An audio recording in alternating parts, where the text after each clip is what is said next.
And, I champion you as well. I know that you've received a lot of hate comments around your sexual consent podcast. But as a woman who's been through that on multiple times and has had no justice for the crimes against me, I want to hear men talk about this more. Because if I speak to men about it, which I am doing in my own way as a survivor, a lot of them will just go, "Oh, you're like the nagging woman. I don't need to hear it from you." There's this unusual masculinities, almost nucleus that happens when a man confronts another man. In 1837, Horace Mann created the education system, a system at the time designed to pump out factory workers and professors. The same system that is still being used today in the 21st century. Now, Mann's system is backfiring. We are being moulded by the same industrial system that has existed for close to 200 years. That system delivers us into a digital economy that has no need of our outdated skills. This isn't our teachers' fault. This isn't the government's fault. This is due to a rapidly changing world full of technology and unforeseen circumstances. And us Gen Zs are caught in the middle. Welcome to the Driven Young podcast, the podcast for stressed, overwhelmed young Australians, teaching you practical life skills you can implement now to set yourself up in life. And now your host, Byron Dempsey.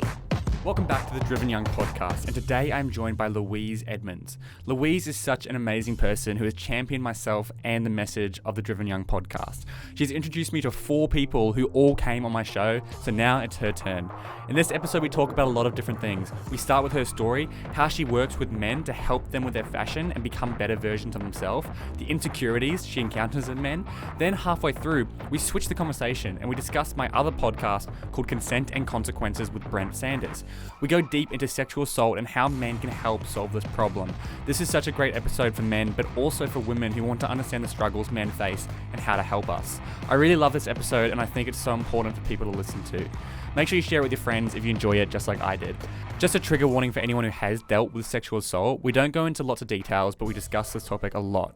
As per usual, please DM me on Instagram if you enjoy the show. Reach out to Louise, of course, she would love to talk to you. Make sure you check out my Gap Year information night, take the Are You Ready for Uni quiz, grab my book, or leave a review on Apple Podcasts. All of this stuff would mean the world to me and help support the show. All the links are below. Now, over to Louise. Okay. Louise, welcome so much to the podcast. Hi, Byron. How are you? Yeah, really good, thanks. This is looking to be one of my last Zoom interviews, hopefully, with COVID coming out in about 3 weeks. But I'm very excited for this chat. You've introduced me to some incredible people. Justine, one of them, she was on the podcast recently. We've had a few chats, which have been really cool. So I'm excited to record one finally. I'm not sure what we're going to be talking about today, but before we get into your, everything that you want to talk about, I'd just love to know your story. Specifically, when you finished high school, what was going on in your brain? What decisions did you make, and what are you currently up to right now? So when I finished high school, I was so elated to finish. I was a student that went through more of a creative field instead of the academic field in school. So it was English and it was drama, and we had journalism. We had a film and television studio at our school. And so I kind of went off into that field, and that's, the background. My father and my grandfather, and actually most of my uncles on my father's side are all journalists, they're all writers. So I ended up going down that field, so working behind the camera a lot. So when I was a child, I did a lot of like TV for Channel 7 and Channel 9. I grew up, roller skating and dancing and whatnot. So I was very fortunate to go straight into the casino on the Gold Coast. They have a huge big arena and they do beautiful musicals. And then I traveled around the world doing the same thing, did 42nd Street, did a lot of TV. So it was very like in media, and it was a very exciting time for me. I had a whole lot of fun.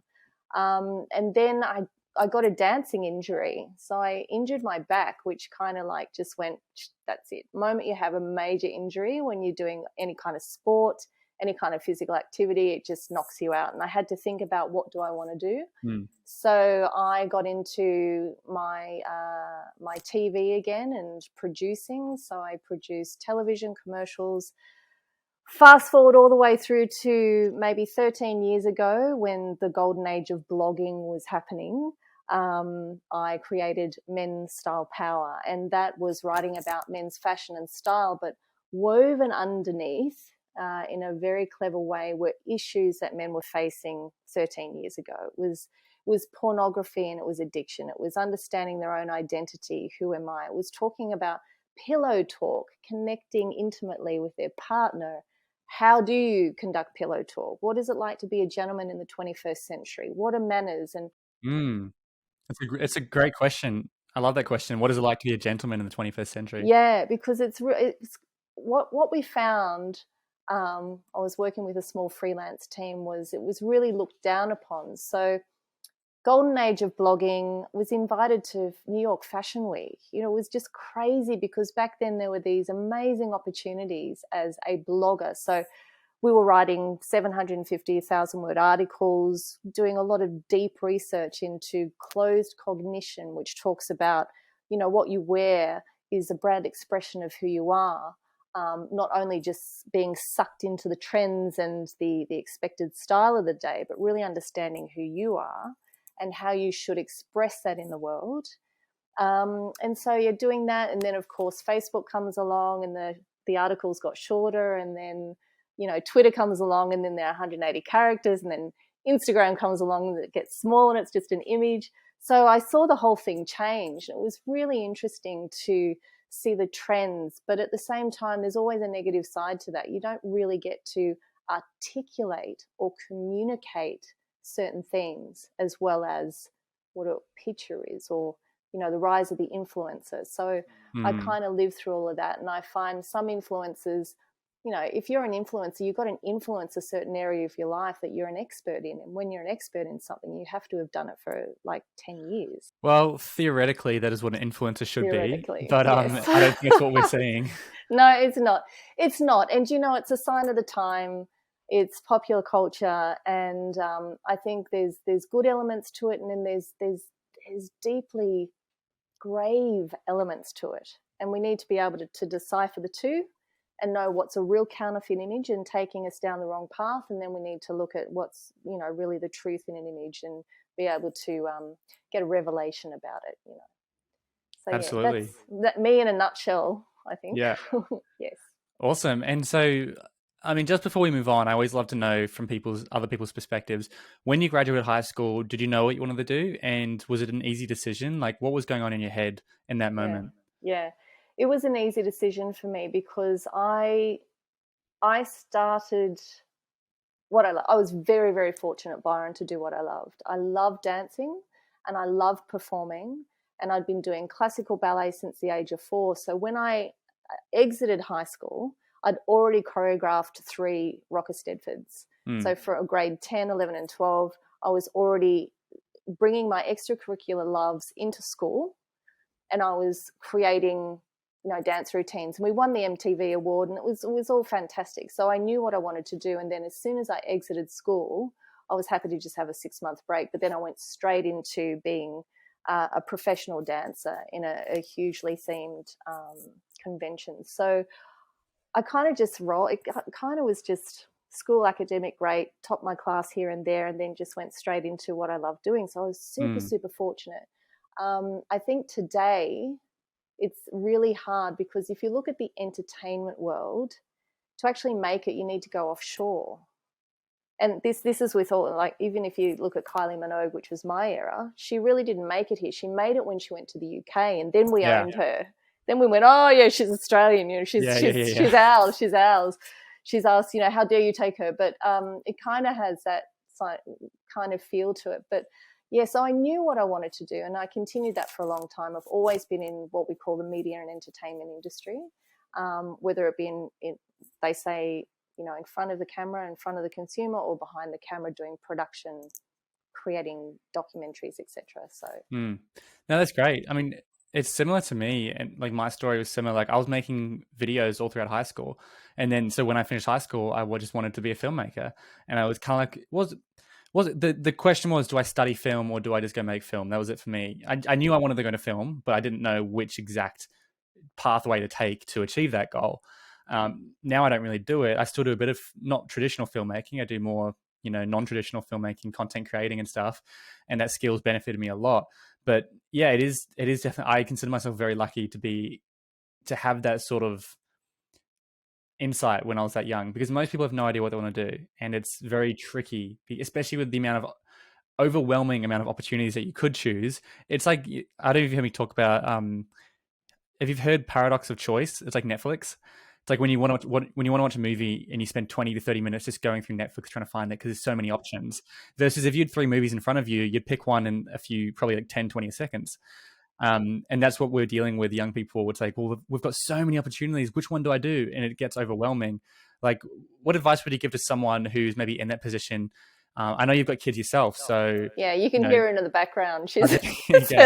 that's her laughing, and the dog as well, Byron. So I'm sorry if there's ambient noise, but it is what it is. I love your question about that, because in the fashion world we call it choice fatigue. Right. Oh yes, decision fatigue. Yeah, we saw that arise probably about 10 years ago. And I say this because part of working in the field that I do, especially with Men's Style Power, the website was also retail intelligence. You have to understand why people buy. Like if you look at a shop, I'm not sure if you're aware, but strategically every single corner of that shop is set up to draw you in, to keep you in, to make you buy. It's suggestive selling, they call it. So if you go in, the lights have to be amazing. The mirrors in the change room have to make you look more slender, even for men. Coming out, the scent of like the actual store is replicated across every store. Let's say, for example, Ted Baker has a scent in their store. So every store around Australia has the same scent. So it's strategic to get the money out of your pocket and in their till. So, but at the same time, when it comes to choice fatigue, when it comes to your life, my suggestion is really understand who you are. Your strengths have come out very early in your life. And I think it also comes down to parents being able to see the strengths in you as a child and go, okay, she's very detailed in building Lego. Let's watch that. And then she's gone into something else, and she's now building something. And you go, okay, architecture, is she good at maths? Is she look at this? And you actually can piece the puzzle together and find the strength in a child.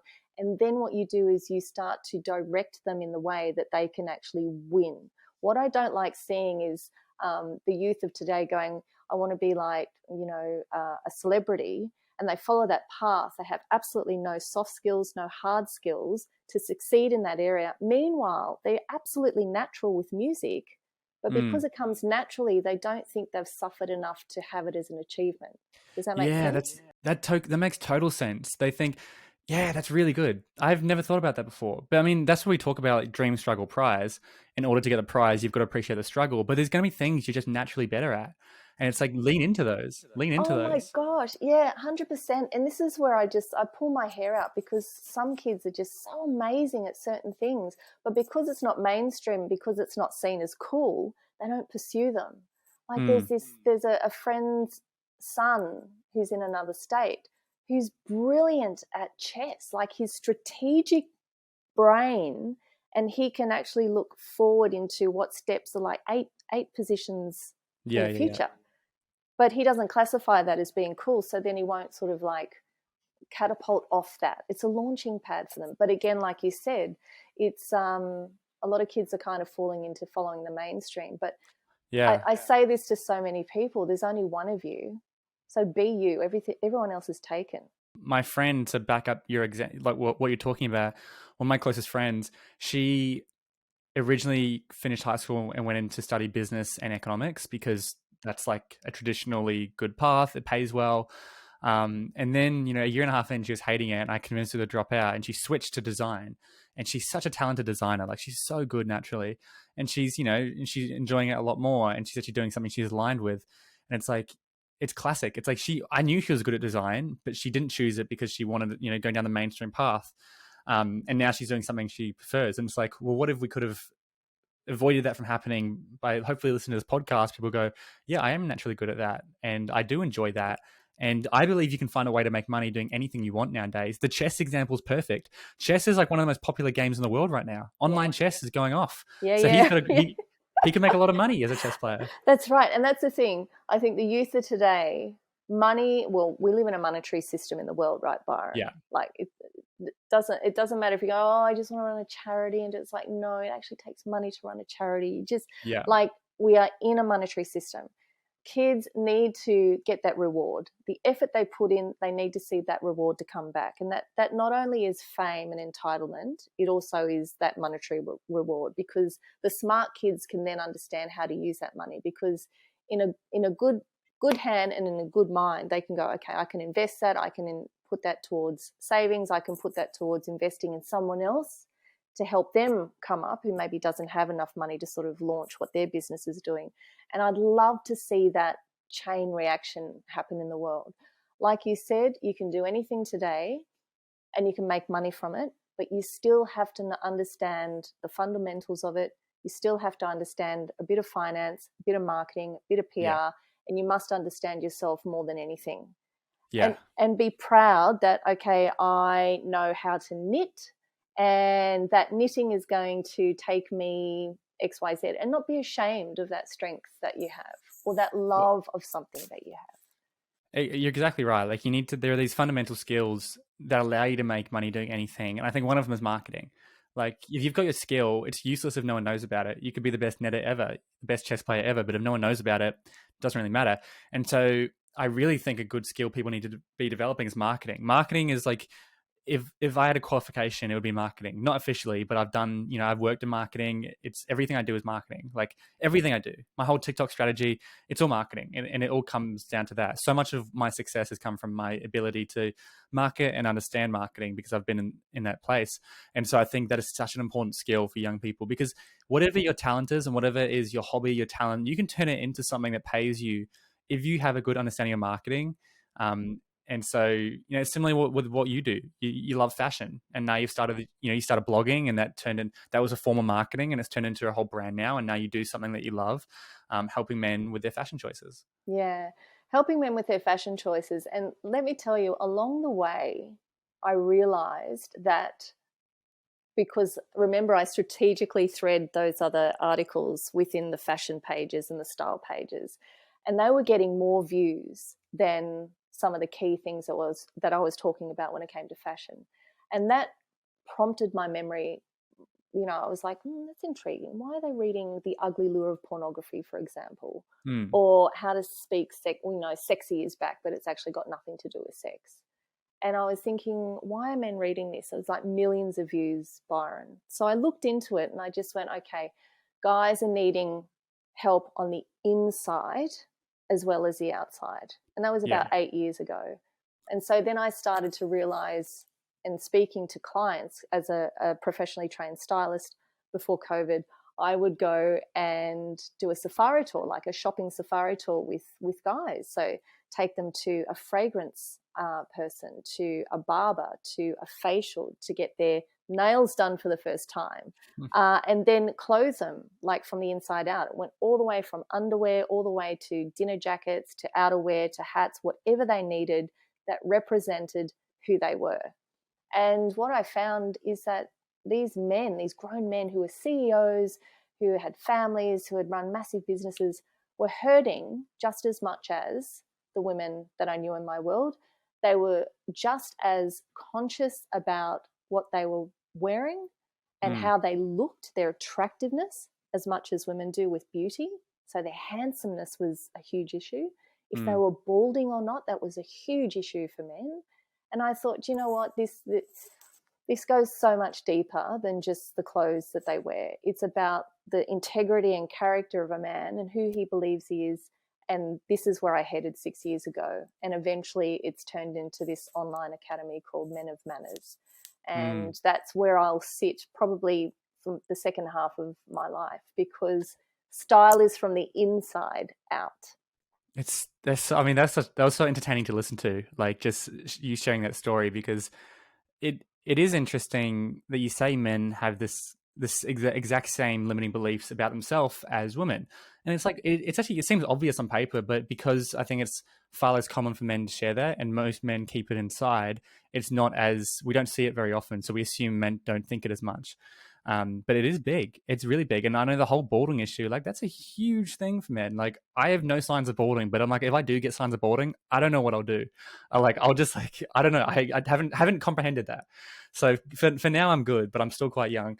But yeah, I mean, insecurity is a big thing for so many people. And so, I mean, that's kind of the problem you've mentioned, but what do you find once you've taken them through that and you've done that whole thing, you've gone from the inside out, do you notice a difference in their behavior? Do they feel better? Do they feel more secure with themselves?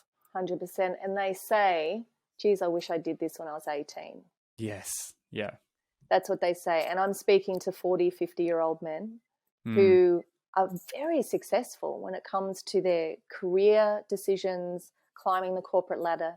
But still on the inside, there seemed to be this little boy who just wanted some attention or someone to say, do you know, this is who I see you. This is who I see you to be. This is where I see your strengths. I mean, I get down in my styling, like consult with them right down to their name. What does David mean? What does Adam mean? What does Christian mean? And for example, like Louise means famous warrior. So I keep saying to me, Louise, you've got to live up to your name. You've got to live up to your name. But, you know, I get right down to the nitty gritty and I start telling them about themselves.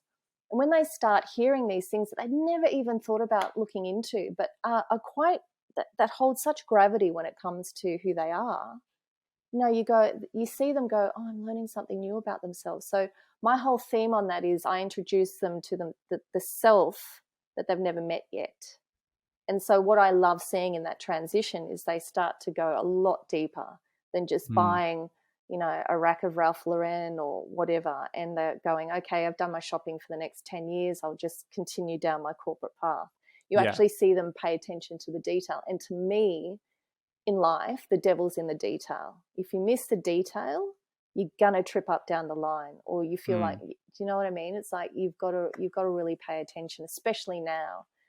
Do you think what you're really doing is helping them become more authentically them, like that keyword authenticity? Because I think I'd love to, you know, talk about that and how young people can help. Because what you're mentioning there, I don't see any difference between young people. Like, if anything, it could be worse because of social media. Like, we're really putting on a really strong face. Or as actually Justine, the metaphor she used was armor. You know, what armor are you wearing? And so how do we help take that armor off and really show our true self without spending $10,000 on some fancy clothes and stuff? But how can we do that more internally as opposed to externally? You've got to be brave.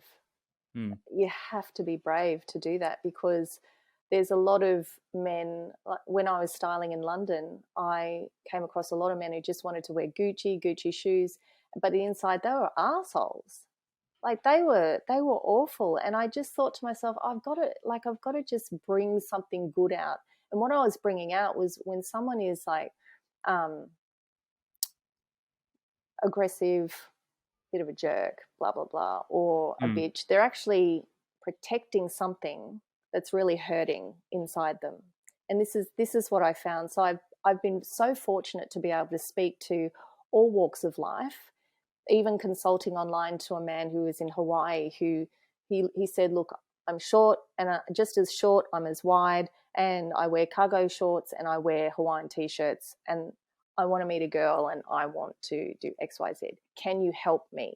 Of course I can help you, because that's the one thing that's very hard for men to say is, can you help me? Because they're expected to have this armor, to be this rigid masculinity, because you only know what you know, right? So if they've only seen that kind of male, then they're only going to replicate and mimic that kind of male. But Typically their father, right? That's right. But if you look at statistics in Australia, 52% of families end in divorce and the father is absent.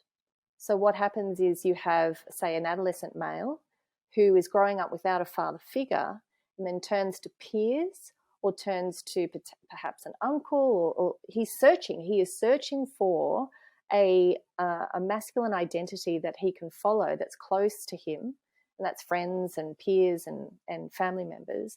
And sometimes the pain, or what I call moral injury, if there was, say, some kind of domestic violence before the father left, for example, that moral injury disassembles his rail guards of life, what's right or wrong, because he's been hurt.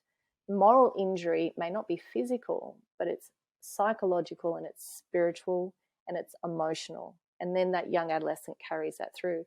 So he will look for a hero, let's call it a hero, a male identity, a father figure to replace the biological father. And what we're seeing today is that if he can't find that, he then can get pulled into a whole lot of bullying. We're seeing that happening a lot online. But I'm not sure if people are aware, but in the areas that adolescents love to hang out, basketball court, skate park, beach, whatever, there's also gangs that are there just to pick up, the low-hanging fruit and get them into addiction. And this is statistics and the information out there on that very scenario is like an encyclopedia worth of documents. Well, Brent, anyone who knows the show knows Brent Sanders. I started a whole podcast with him, Sexual Assault and Consent. On top of talking about consent and sexual assault, he also does talks on drugs for young people. And he always tells a story of, how they get you hooked in. And they start you off real small. Like they start you off, what about this? What about this? And he says it really well. He has this whole great story of like a fictional kid and real kids. They just start off with weed and then they'll slowly start progressing their pills and it's all harmless until the point where they're so deep in they can't get out. And their families' lives are being threatened by these people. And that's a little bit of a tangent, but I just wanted to back up the point you're saying because, where does it come from? You probably just started off with a kid wanting to fit in. That's where that whole thing, it just originated because he wanted to fit in with his peers or something. 100%. 100%. Because we're made for a relationship. We're human beings and we're made to connect and to build community and to belong. And we have these peer groups wanted. That's why fashion is so good, because when a trend comes out and you somehow replicate that trend, there's this psychological sense of belonging. So that's why fashion, it's a business. Fashion is a business. Style is different though. Style is personal and it can take a completely different shape.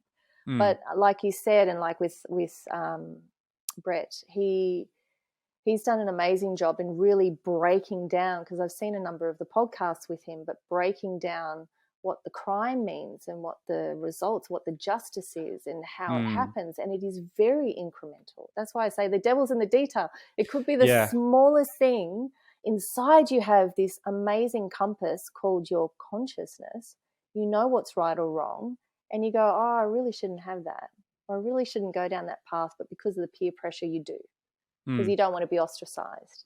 And that's the power of youth belonging to a peer group, because that's their next level of protection. Yes. So to clarify to the listeners, like what we're talking about now isn't fashion. It's like this is what you do before you get to fashion. Is just like the exterior side. You begin with the internal, and that applies to everyone. It doesn't just apply to fashion. Like it's just peer pressure when you're at parties, or fitting in with people and wanting to be cool. I say in bunny ears, because what is cool? But it's just really about becoming authentically you, which is, as you mentioned it probably 10 minutes ago, it's like asking for help. Requires especially for men, I find in this topic, requires a level of braveness. Whereas people think it's brave not to ask for help, when really it's the opposite. It's brave to ask for help, because by doing that, you're bringing down your armor, you're taking your armor off, and you're showing your vulnerable side. And that is a true sign of strength versus just keeping it in. Yeah. Oh, that's 100%, and so well said, Byron, because we don't, they say that we've got 3 selves in our life. We have the self that we are, that we know we are, the self we want to project to other people so they can see us, and the 3% of us that we don't want to show anyone. And that's interesting. A lot of that 3% is why people don't want to get to the point of being authentic and showing others who they really are, warts and all, because we know 99% of the time will be rejected. Because a person, and this is really interesting because reading this stuff about child safety, which is a conference that I was involved in 2019, it was talking about the fetus, the baby in a woman's belly is taking on the genetic code of father and mother, right? And there's a whole lot of studies going into that. My point is, part of us is built already before we even start to develop a cognitive understanding of who we are, which usually happens at the age of 9.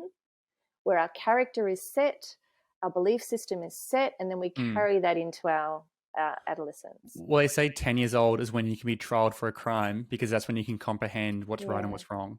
Yeah, and I hate that. That breaks my heart to think a 10-year-old, but it's happened. There's huge amount of evidence to show that 10-year-olds are very capable of physically harming, sexually harming another human being. And it breaks my heart to think that someone that age even has to deal with that sort of stuff in life. They're still a child. They still should be filled with joy and happiness and doing stuff that they love and being outdoors in nature and doing the things that, fill them with like invigorance, but it's not the case. I mean, yeah, absolutely. And going back to your point about, up to 9 years old, like I'm pretty sure there are statistics that say from 0 to 7, 95% of who you are is created in those times or formed. And it seems hard for me to believe. But that's what people who are much smarter than me have come up with. So, I mean, that's what we teach at Empower You, actually. And so a lot of the time when we're talking about authenticity or taking off your armor, whatever metaphors you want to use, and you're figuring out how to be your true self, it really comes down to from 0 to 7, what was happening in those years. Were they tough years for you? And that could be a big reason why you're scared to put your armor down, because when you did, your parents didn't react well or your family didn't react well. And understand that's okay. But also understand you can fix that over time and you can change that. And not everyone is going to be like that in your life. Like, you should be able to completely take off all your armor around your friends. And maybe, I think I can with majority of my friends. And when you do it, you build much stronger relationships with these people. Like I know people do like pickup artists or people who just want to build, good communication technique is say something vulnerable to someone when you first meet them because they're immediately going to feel safe with you. Yes. Great technique. Very hard to do. Yeah, very hard to do. Yeah, but fantastic technique. And yeah, I totally agree with you. Authenticity is a difficult self to step into because, this 0 to 7 age and then this 7 to 14 age and then the sweet 16 age and then you got your 21. There's these numbers in your life are they have gravity to them. But we're not taught on what they really mean.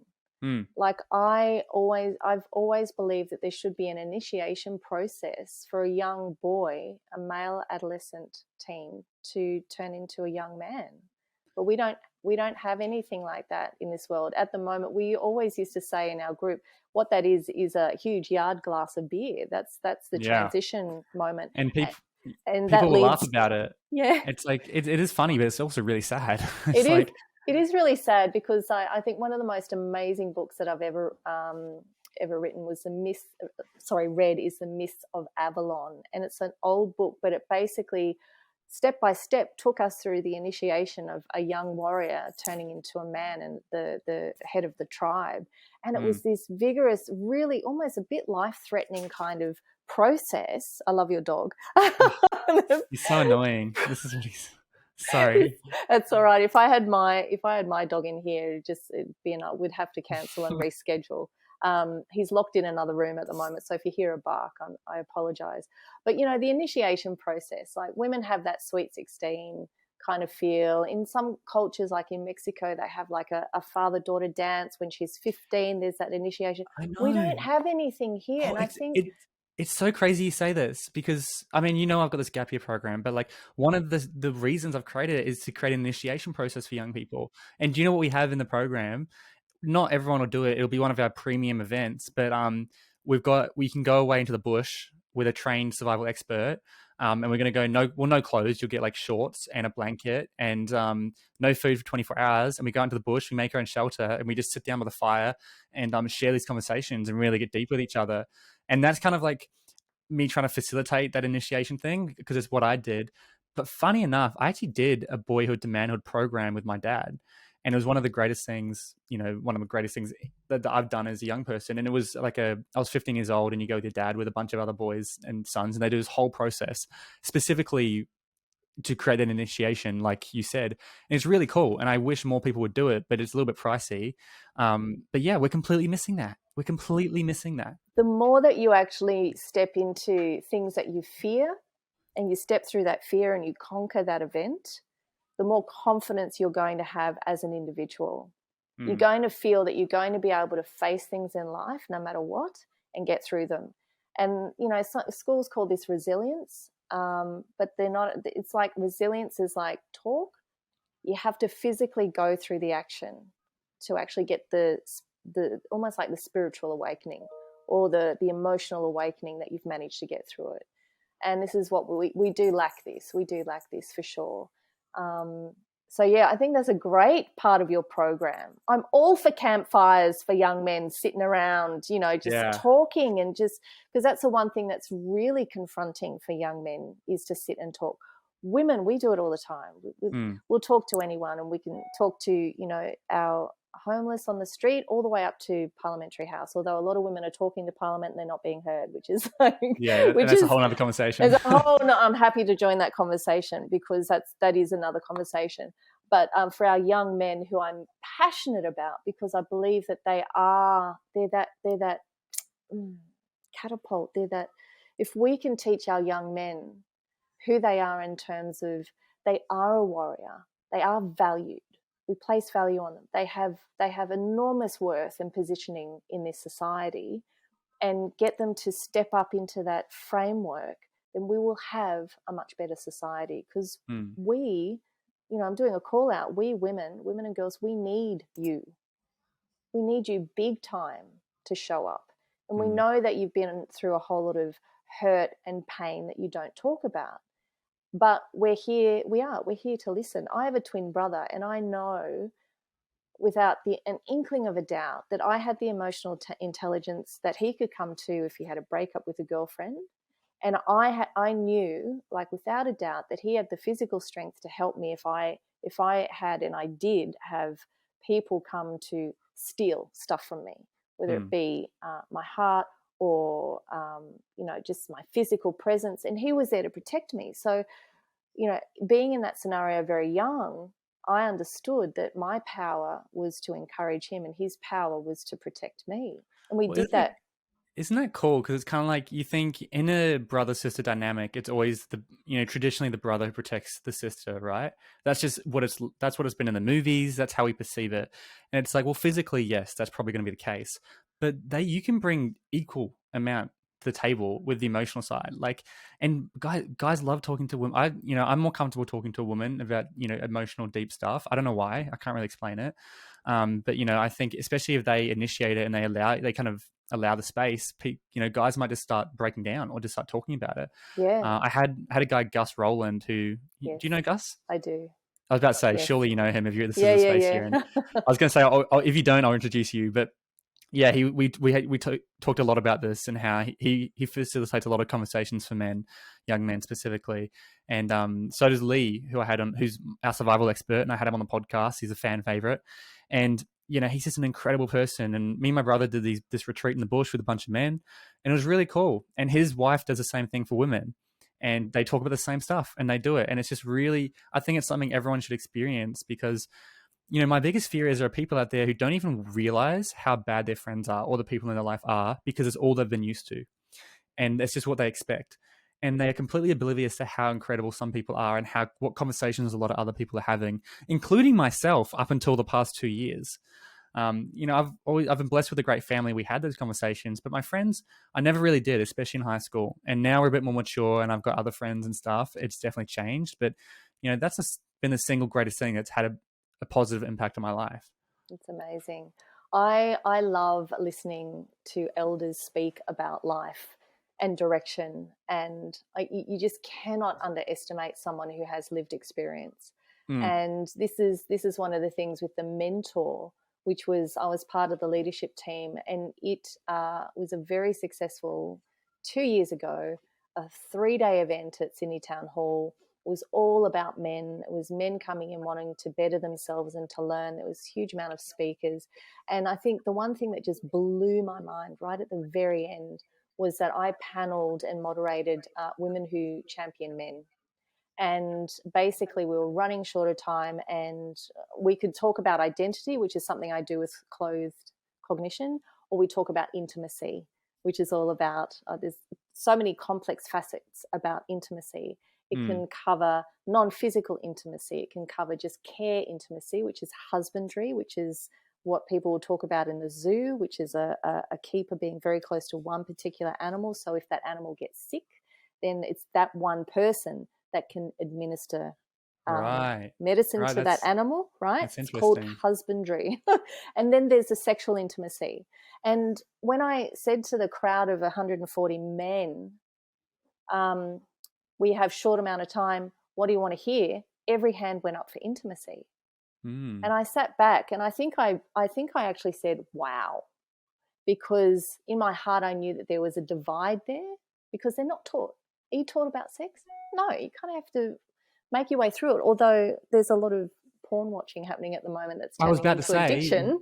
Where do you think men and women learn about it? And I'm actually working on an entire new podcast, a sexual health and education podcast with an incredible woman.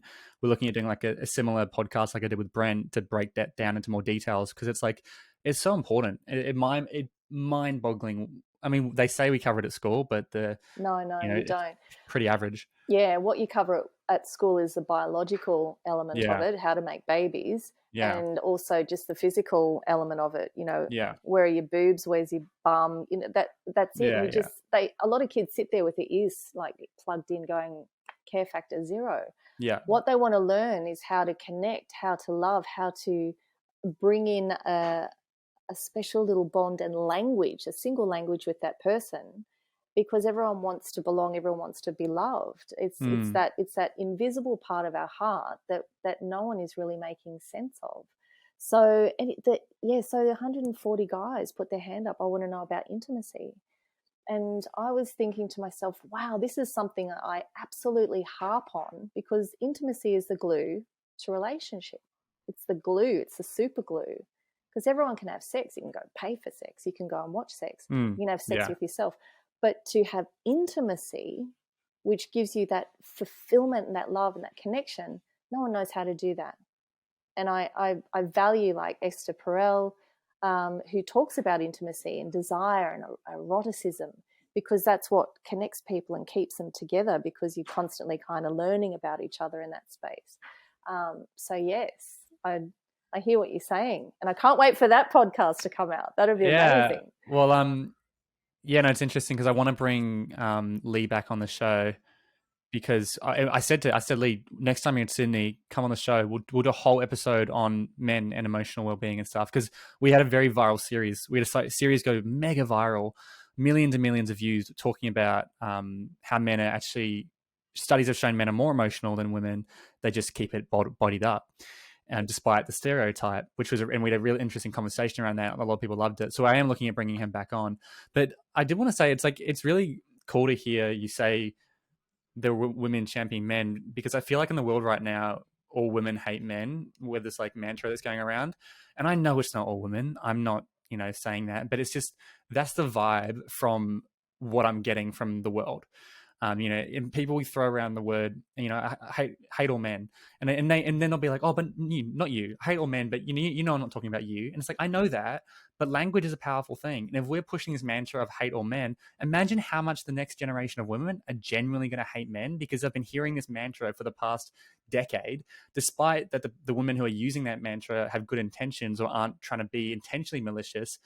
I just see it as a very dangerous message, and I don't see any benefit. And even me, I feel like just because I'm a man, a lot of people, don't like you. And, I'm not saying I feel victimized or I feel like I'm called out, but that's just like a deep down feeling. So to see that there are stuff happening like that, and there are women champion men, is really cool and comforting to me. But like, what are your thoughts on that whole narrative of what's going on? It's probably more of a younger generation thing, and I'm not sure where it stemmed from. Okay, so this is probably an entire new podcast episode, but it can turn into a whole new podcast. What the issue is, and you've got to go back, if we look at the statistics in Australia in particular, we have a lot of injured, like especially with child sex abuse. There's a lot of distrust. What happens if there's distrust, then that becomes women protecting themselves, hating the opposite sex because they're the ones that hurt you. So it's very simplified as you go through your teenage years. You hurt me, I hate you. Simple as that. And what happens is those thoughts, as you know, thoughts become actions and actions become belief systems, etc. You end up becoming almost like a volcano. If we look at the Me Too movement, that was a group of women who had had enough in the entertainment world with these horrendous men who were the worst version of masculinity on the planet. But if you look at a fantastic man who's written a book, David Lesar, Men, Women, and the Whole Damn Thing, or Women and all that stuff, he takes it way back of a patriarchal system that has suppressed women for so long, women and girls. If you fast forward to today, if you look at the child sex trafficking arena, it's like the third biggest industry in the world. Girls have been destroyed and literally emotionally pulled apart for a very, very long time.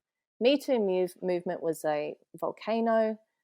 A lot of hate just spewed out because of the suppression for so long.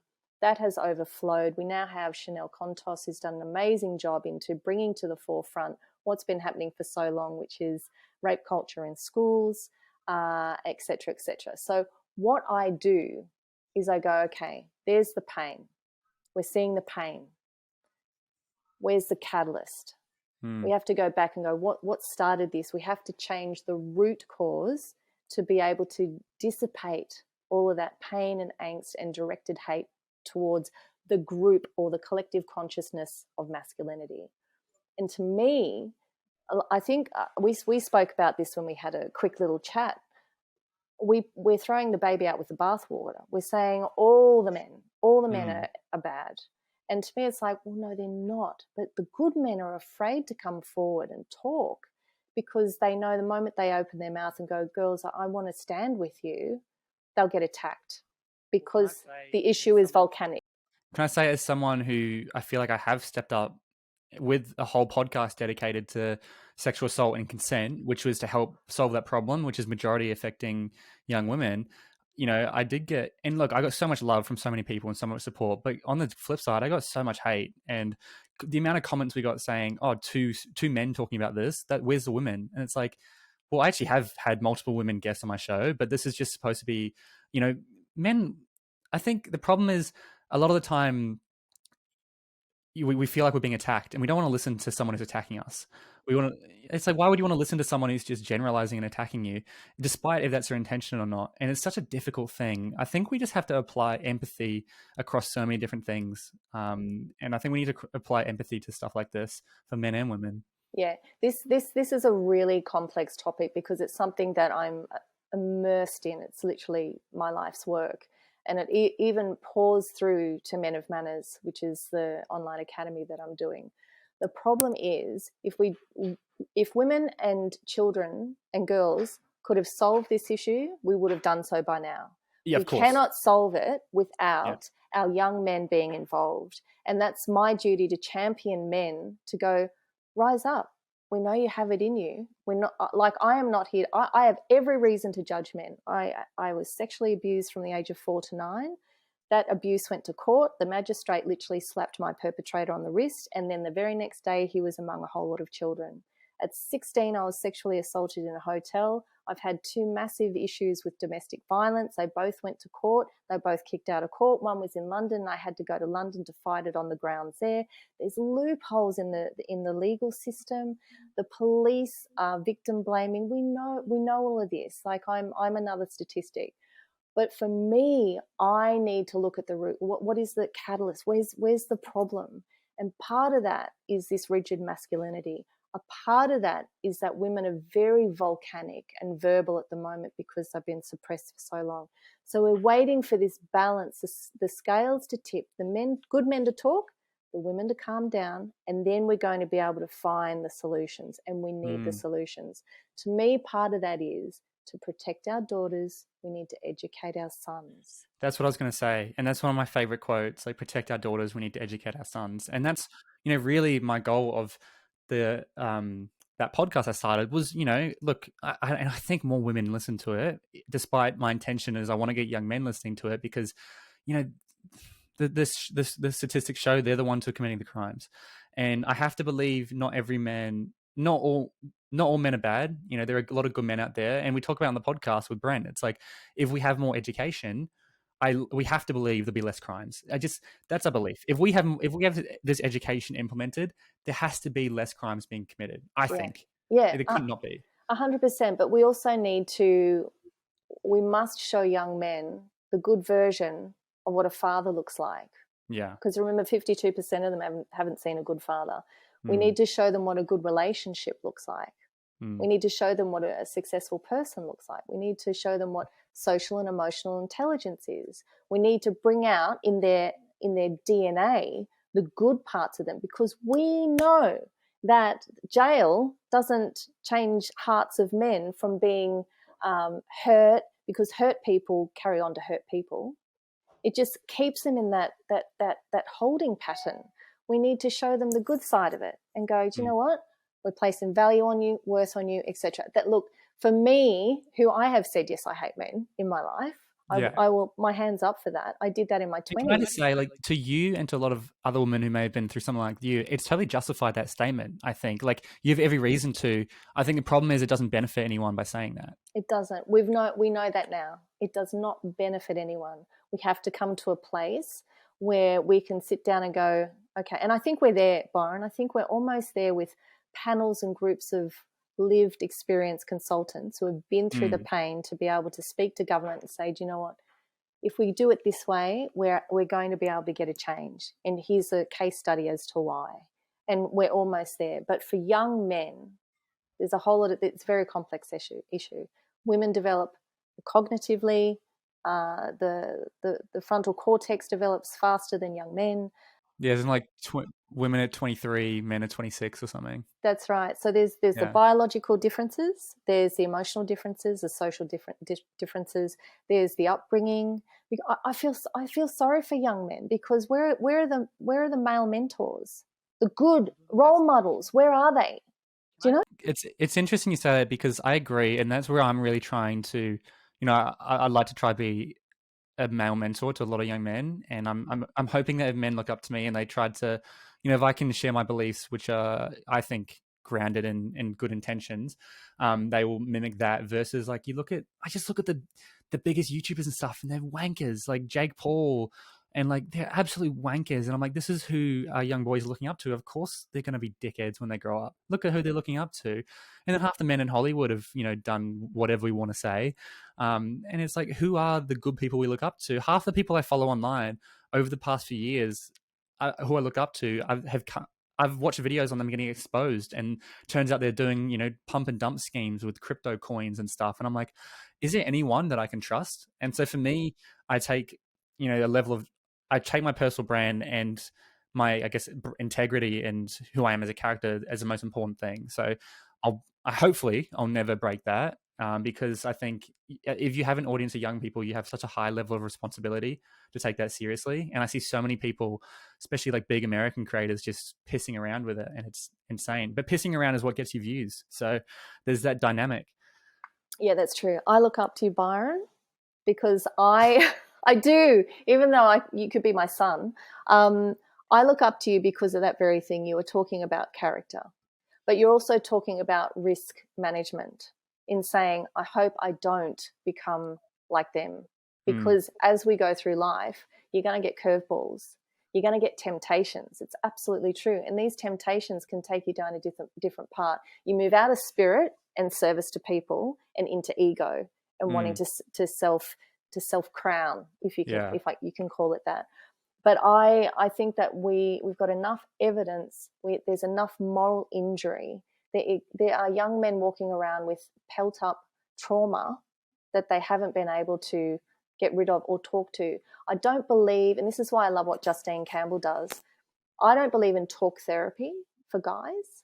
I believe in, if they do go into a session where they do need to talk to a counsellor or someone that they trust, that it's done in like 10 sessions, and it's done so strategic and so well and so carefully that after those 10 sessions, they're like, wow, I felt like a whole lot of chains have just fallen off my shoulders.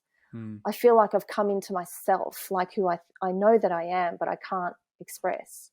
And that's what I want to see if they do go into, you know, that space. But we have to remember, this is why I want empathy towards, and I say this being abused as a woman, as a child, I want to see empathy to come into our young men, because the Royal Commission into Institutional Child Sex Abuse showed that 66% of the victims were young boys. But you don't hear about it.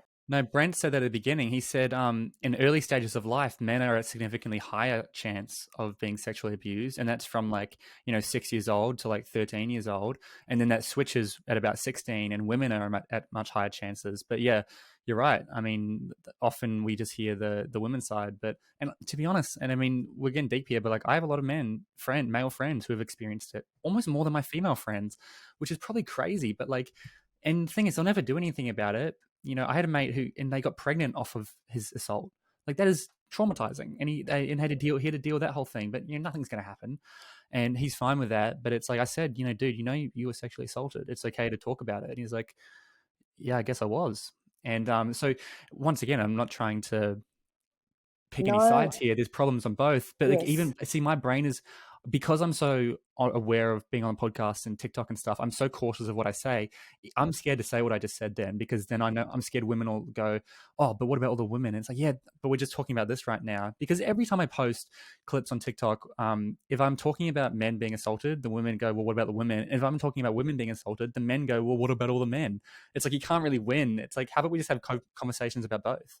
We have to have a conversation about both 100%, because there's too much data out there now to show the amount of sexual abuse and bullying, etc., that is on the male side.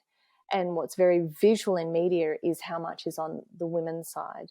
So we need to look at, as human beings with that kind of empathy, to go, okay, our children, remember this happens when they're children and they go silent through fear when this happens to them. Our children have experienced this. As they start to go through adolescence and into their 20s, they're still carrying this pain. It's not pain, it's trauma. When someone says, oh, yeah, she got raped, everyone has sex, she should have enjoyed it. What they don't, and I hate saying that, but that's the truth. Some people think that of a victim. Yeah, absolutely. People think that. Yeah, you have to understand, it's not only a physical, it is violation, it is emotional violation, it is spiritual violation, it is psychological violation. This is like an injury that is then carried potentially for the rest of their life. So we have to get to a position where we know the evidence, we know the reports, we know what the truth is. We need to find the solution. How do you solve an issue like this? There's work to be done, and we have to be brave enough to do it. And when we do it, those chains break off. And then we have incredible human beings with lived experience, abilities to then reach in and bring the next person out of that horrible situation. And I want to see a world like that. Well, it's like what you said, a damaged person goes away and damages someone else, but it's a contrast as well. Like a changed life changes lives.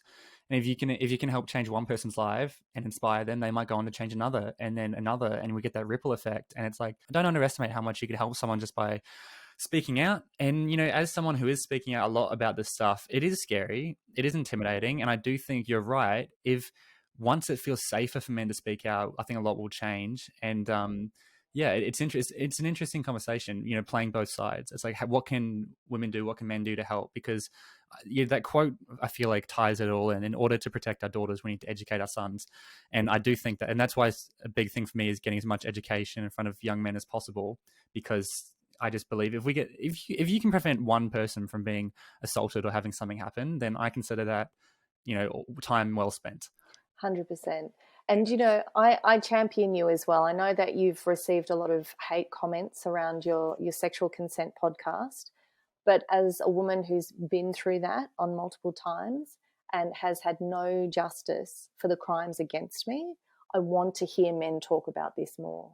Because if I speak to men about it, which I am doing in my own way as a survivor, a lot of them will just go, oh, you're like the nagging woman, I don't need to hear it from you.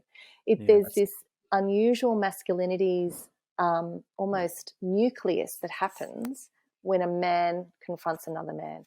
And actually, this is Sarah Wilson did this podcast. I'm sorry, I'm taking up so much time. No, don't worry. I will leave, Byron.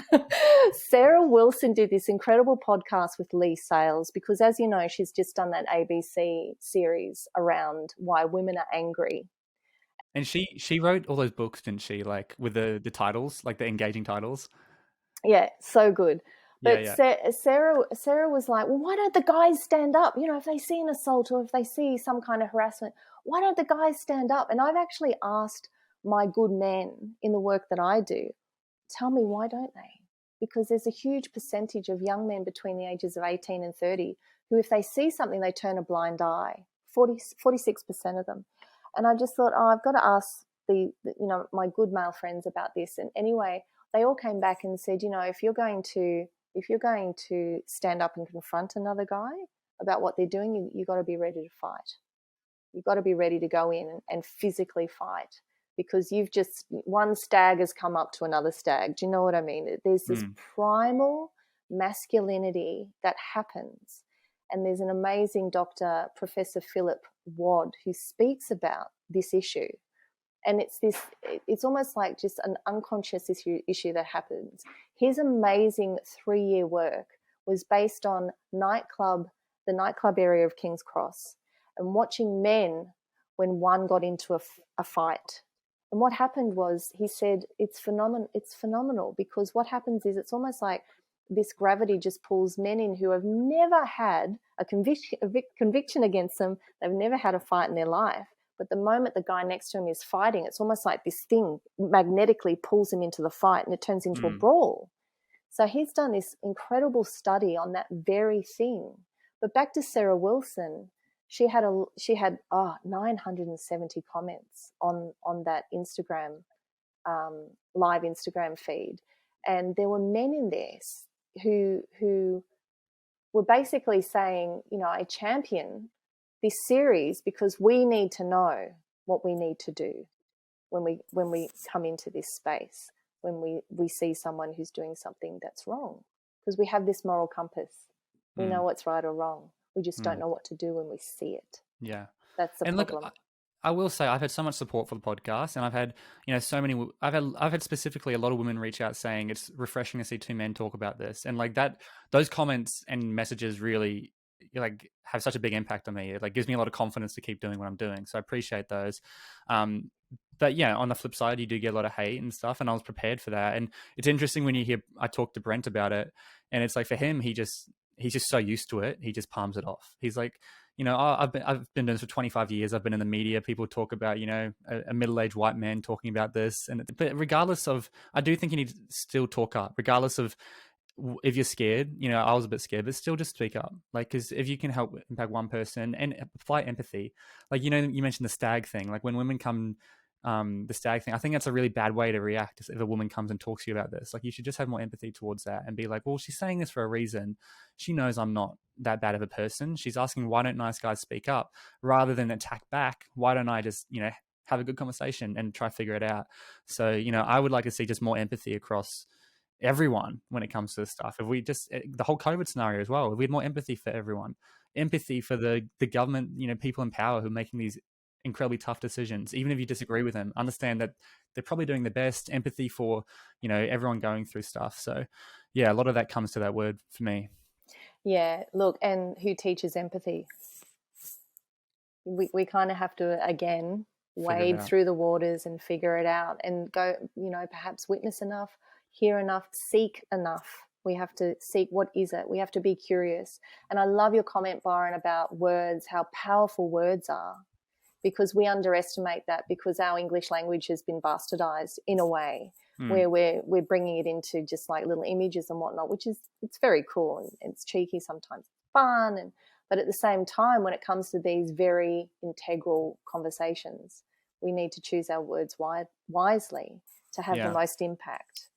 Well, at Empower You, we teach 3 ways to change your emotions. The first way and the quickest way we say to change your emotion is your body language. So change if you're slumped and you're in a fetal position, get up, go out in the sun. Okay, first step. But then we said the second step is the language you use. And, obviously the language you use when talking to someone, but more the internal monologue in your head. And that's why I said, if you're just hearing, I hate all men, hate all men, hate all men, subconsciously over time, you're going to start to believe that. And that applies to anything, whatever it is, if you're constantly saying that message. So it's like, what is the language you're saying and the language you're using? And that can help change your emotions. If you're always complaining, or if you're always looking for the negative, if you get stuck in traffic, do you just complain and moan? And I know how annoying it is. Or do you go, hey, look, I've got an extra 20 minutes to call my grandma. What is the language you're using? That's a big one. Anyways, Louise, I think we'll wrap it up. This has been really interesting. It's been an awesome conversation. I think hopefully people enjoyed this chat. I know I did, and it was really great to have your opinions and perspectives as someone who's been through this stuff and has been working with men for so long and in this field. As a professional, as opposed to just little old me who's got some opinions. So it's great to have you there. Byron, you're amazing. You have bravery, you have foresight. You can see that this needs to be talked about, and you're helping a huge group of people who want to have these discussions. So you're not little old me. I think you're a star shining for other people at the moment, because these are difficult conversations. They're not ones that we would have off the fly, but you're stepping into that space and not letting people fall through the cracks. I think that's the most important thing, because knowledge is power. Words are very important to use. And even if I just say, do you know what, I'm going into this space, I'm doing it because I have no interest to be liked. I know that there's a need here. So if you hate me, fine for now. But the more you come with me on the journey, I think you'll see what's really going on. And it's the same with you. It was interesting because when I had my, I guess, scandal or whatever, I had my most viral video ever was a clip from me and Brent's podcast. And taking out of context, I can see why people got upset.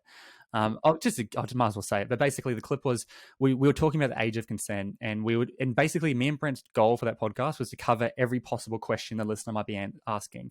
And so we're talking about age. We're through the podcast, and I bring up and I say, oh, what if they lie about their age? What's the circumstance there? And then he goes, well, let's say hypothetically, a girl, 15, she's under age of consent. She gets her older sister's ID. She goes into a club. She dresses up. You have every reason to believe she's over the age of 18 because she's in a licensed premise. You go home with her, you sleep with her, and then her parents walk in, and what's the situation there? And and then I got hundreds and hundreds of people like duetting the videos, calling us rapists and pedophiles, and people were hating and everything. And again, out of context, I can see why it looked a little dodgy. But when I made a video addressing it and explaining the logic behind it, everyone understood. And it's, as you're saying, like if you go with the journey, and if what you're doing is right, people will understand. And you are going to get hate no matter what you do, really. And you know what? That happens. On a personal scale, that happened to someone in my life. She was underage. She took someone's license, went to a nightclub. Her drink was spiked. She ended up being raped. And that went to court, and she lost the court case. Because she lied? No, she didn't. They didn't even take that into account. Really? Because what they were trying to uncover was the rapist was part of a ring of people that were connected to doing very bad things. Oh, right. So the police were actually trying to, in a way, I guess, what happened to her ended up becoming the golden key to get this group of people. Yeah. But they had hired 2 Queen's Counsel to represent this person, and the whole thing fell apart. In addition, the jury was 9 men and 1 woman, so they would never have understood. Yeah, 100%. Is that even legal? Well, this was a few years ago, but it was so imbalanced. The reporting was so imbalanced. The medical information that proves that this girl was, she was in the right. What had happened to her was wrong. She was actually a virgin, and she had a period. So she was not someone wanting to go and have sex. She was going out to a nightclub to have a dance and meet with her friends, which is what 15, 16, 17-year-olds want to do. It was a major issue. So talking about things like that, Byron, I know we're way over time, but talking about those things, even though you had that response, I genuinely believe they are discussions that need to be had. We have to, what we're thinking about, we need to talk about it, because that empowers the societies to actually do something.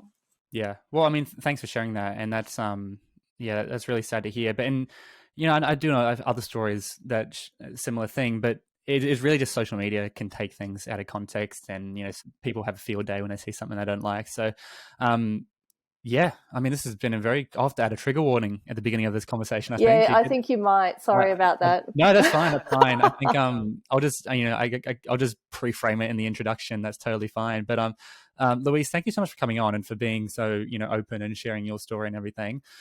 Before we wrap up, I got one final question, and that's, what advice would you give to an 18-year-old today, or your younger self? What would be your number one piece of advice? Which topic do you want me to talk on? Anything, just anything, general. Yeah, anything. Your choice. Look, my choice for the 18-year-olds out there is, I want you to sit down and go, okay, what would I regret if I didn't achieve in this lifetime? Like, take yourself to your deathbed and go, what is the one thing that if I passed over on this world and I did not achieve or did not do, it would cause me deep regret. That's the one thing that you have to create.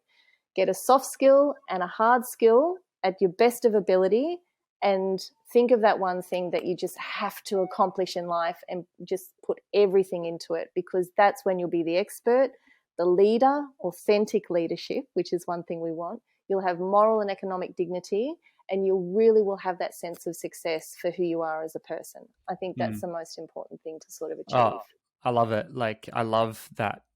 I talk about regret so much. It's like, don't be on your deathbed full of regret. It's such a big thing, and now's the best time to do it, because you're young. You've got the energy, and you have the energy. Yes. Yeah. Before you're married, before you have kids, before you lose your energy, do it. Grab life and just do it. Just be the most amazing person, because we're counting on you, because there's only one of you. That's the thing. Everyone else is taken. There's one of you. I don't care what size you are, what color you are, what orientation you are. You have a gift, and like I say, a God-given strength and gift to give to the world, and you have to find out what that is and do it. Yeah. Sorry, just before we wrap up, because I wanted to drive this point. There's a great book. Have you read it, The Illusion of Money? Well, it's a great book on money, all about your relationship with money, but he opens it up with this analogy. It's like, if you imagine LeBron James hit his head one day and he woke up having no idea who he was. And so what does he do? He goes to Woolworths, he gets a job, he starts, to pay off his rent and, live his life. And then one day you walk in and you see LeBron James stacking shelves at Woolworths, and you go up to him and you go, LeBron, like, what are you doing? He's like, just doing my job. He goes, you should go play basketball. And he goes, yeah, well, I thought about that, but I'm not sure if I can make it. And he goes, no, you would do everything you could in your path to make sure he goes to play basketball, because he can make hundreds of millions of dollars. He's one of the most talented people. And the reason he says this is, everyone I see is like LeBron James, who's been knocked and has lost his memory. You all have that talent within yourself, and I can recognize that, and I see it in so many young people. I see that talent inside of them, but they don't see it themselves. So you just understand, it might not be an A-level basketball player talent, but there's something inside of you that you're really good at, and you're like going to be one of the best in the world at, or something. Figure out what it is, and experiment, trial, taste as many things, and that, just to reinforce what you said. Yeah, 100%. I could add to that, but I'm not going to, because we're going to finish this. We're going to finish this podcast and maybe do another one. Thank you, Byron. I mean, as we mentioned, I think when COVID's gone, we'll do a podcast in person, and we'll do it specifically on men's fashion, or just for anyone figure out their fashion. I think it's going to be a really fun episode, very niche episode, so keep an eye out for that. But otherwise, Louise, thanks so much for coming on. And where can people go if they want to get in touch with you or find out more about what you do? Yeah, sure. So you can go to, for the fashion style of things, you can go to menstylepower.com. And for the Young Men's Online Academy, you can go to menofmanners.com.au. Amazing. Well, so good. Louise, thank you so much for coming on. Thanks, this is an incredible episode, and we'll see you next time. Okay. See you, my friend. Bye.